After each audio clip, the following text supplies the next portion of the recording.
Assalamu alaikum, brothers and sisters.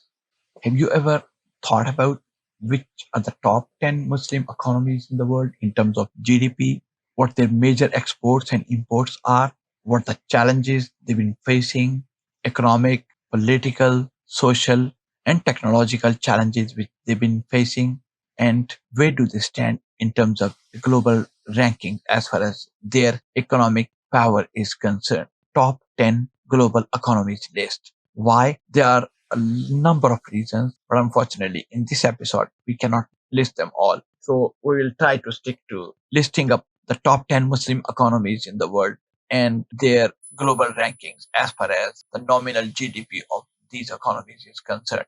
But before we delve into this list of top 10 Muslim economies, first try to understand as to what the meaning of gross domestic product GDP is. This is something important and you got to understand it. According to the definition given by the International Monetary Fund, GDP stands for gross domestic product. Of course, as you might know, it's often cited in newspapers, television news, in reports by government, central banks, the business community, and of course in schools and colleges and universities, institutes of learning, higher learning, or even middle schools as well. It's become a very important topic and it's become widely used as a reference point for the health of national and global economy. When GDP is growing, it means people are getting wealthier. People, workers, as well as businesses, they are generally getting better off when the GDP is growing, right? Let me try to give you a simple example of what the GDP stands for. GDP is the monetary market value of all final goods and services made within a country during a specific period. For example, let's start from January 1st and then the next figure, the other date will be 31st of December. Whatever is being produced in your country in terms of the final goods and services, their monetary value is called GDP. Now, you will be surprised to know which countries, some of you may be surprised. This list may not be very surprising at all. Why? There is a reason for that. The reason is that basically, nothing stands still. Everything is changing. So as far as their rankings are concerned, they are changing as well. So we got to understand. And the data which we have taken is from 2023. The reason why we took the latest data is because we wanted to let you know the current situation as far as the GDP size of these top 10 Muslim economies is concerned. So according to the data we have taken from reliable sources, the number one Muslim economy as far as their GDP data is concerned is Indonesia.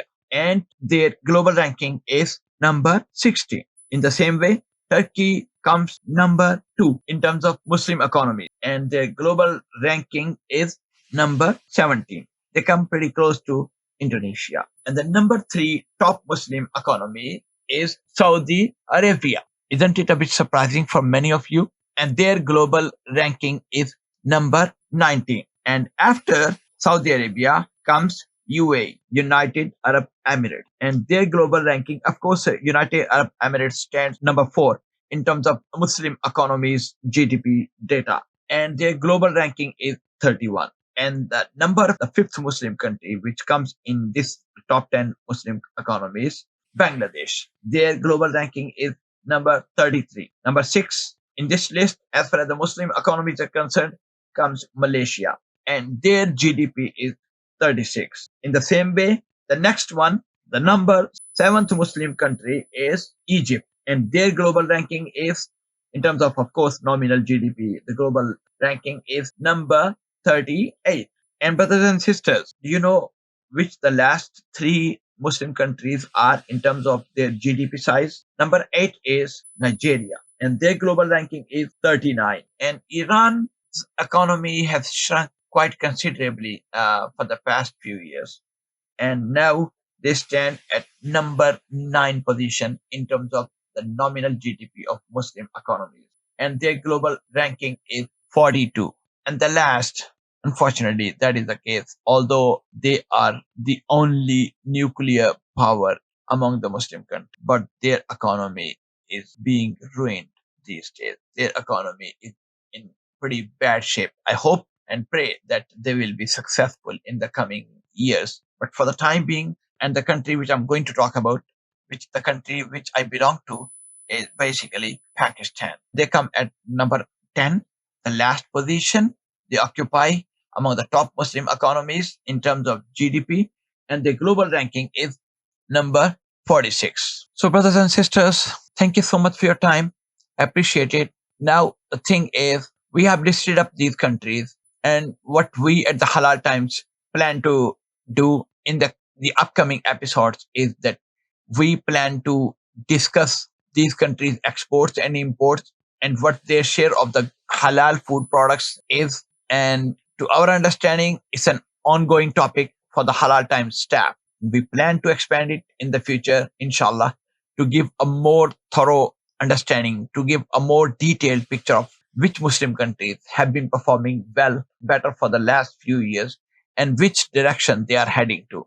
This is an important topic for all of us if we want to progress as countries and as a Muslim ummah. You may have a different view about the rankings stated above, but please feel free to let us know what you think about this topic and what needs to be done to improve our share of the global economy. At this moment, our share of the global economy is only $22 trillion out of $85 trillion the world produces every single year, according to the latest data. So, what we need to do to improve our situation, that's up to you. And please feel free to give your comments about this issue. And inshallah, in the upcoming videos, we'll try to discuss all these countries plus many other Muslim countries one by one to get a more detailed understanding of where they stand in terms of their economic policies and the economic progress which they've been making so far. Okay. So till then, thank you so much and salam alaikum.